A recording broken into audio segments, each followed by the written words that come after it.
Family, how you view yourself is going to determine how you show up for yourself. I'm a little sleepy right now, but I'm explaining this. And I'm explaining it from experience. If you still see yourself as the victim in your situation, you're going to remain a victim and you're going to continue to find, I don't know if this is a word, victimatic energies to come your way. I want to make sure I clarify that I'm not saying that the things that are happening to you are not valid, because they are. But how you view them is what determines the outcome. Now, I've worked with a few people in this past month on this topic. And I use my own experience, y'all. There was once upon a time that I did not see like the valuable lessons in the things that kept happening to me until I really, really removed myself from around them.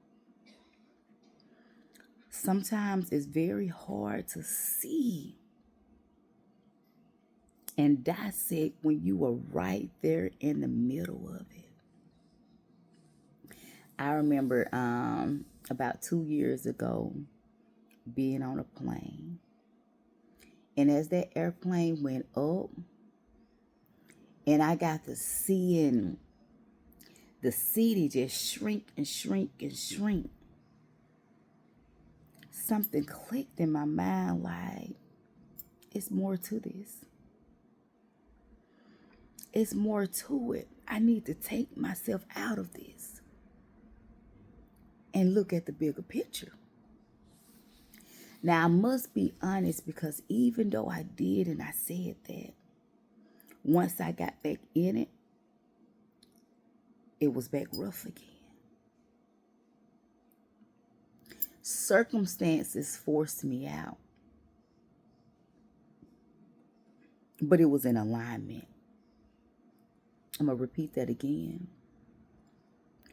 Circumstances forced me out, but it was in alignment.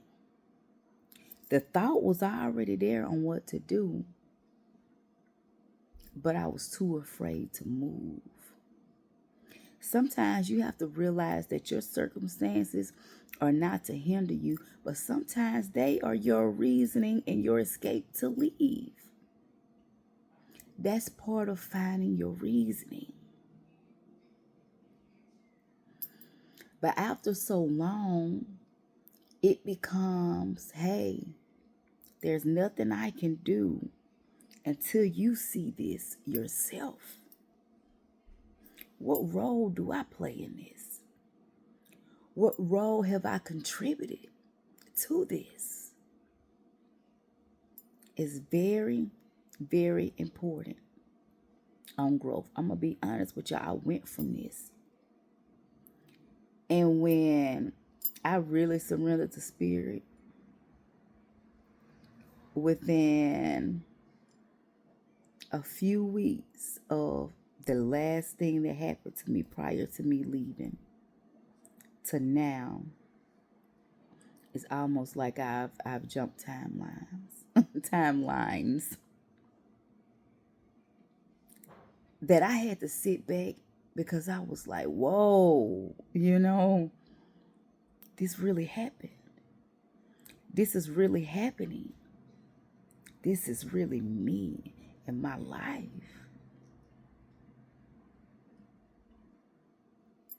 What are you taking from what I'm speaking to you in this moment? Have it assisted you in shifting your mindset to be able to take a little more accountability of what's going on around you? Because it's easy to point the fingers. Sometimes accountability can be hard as fuck, I'm being honest. And it's when you really, really, really get tired, you know, that you have to remind yourself, I'm better than this. I'm better than what's going on. But you have to be able to take that accountability. I love you, family. I love you so much that I stopped briefly because I'm going to continue this. I was doing my toes when Spirit said to do this video. I was like, I love my people. Let me go ahead and do it. Reevaluate everything that's going on and shift your perspective enough so you can see the bigger picture. Unity over everything, family. As within, so without. When you become unified within, your outer world becomes unified. And then your world begins to change for the better. Thank you guys for following me across all social media as the Leading Boss Lady. And I got to stop saying, with the exception of Facebook being Riri Young, because Instagram is the Leading Boss Lady. But it's been easier to find typing in Riri Young. And then the Leading Boss Lady pops up. So the Leading Boss Lady, Riri Young, holla at your girl. I used to say that in junior high school. You know, it was a little trend. You know what I mean? I love you, family. Ashe.